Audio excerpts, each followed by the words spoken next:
it's Chelsea Silverman here at Juiceteria, your health director and raw vegan chef, and I want to show you how to make some unfiltered apple juice. Now, unfiltered apple juice is a little bit different than your typical apple juice that you would get at the grocery store because it's unfiltered. There are no preservatives in it. It's just straight apples into the juicer, into your cup, and into your mouth. So we're going to do this with some apples. I'm going to use red and green. And I'm going to put it in the juicer and show you how it's done.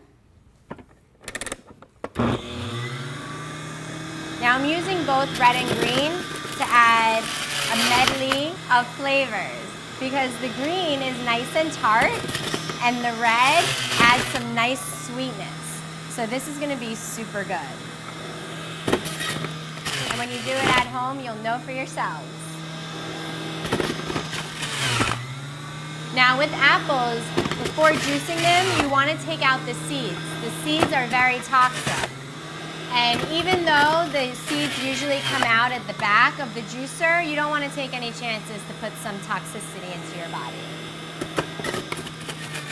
So here we have some toxic-free, unpasteurized, let me grab my other cup so this doesn't spill, apple juice.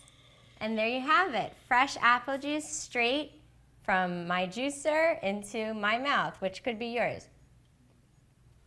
if you do it at home. It's really good. Enjoy!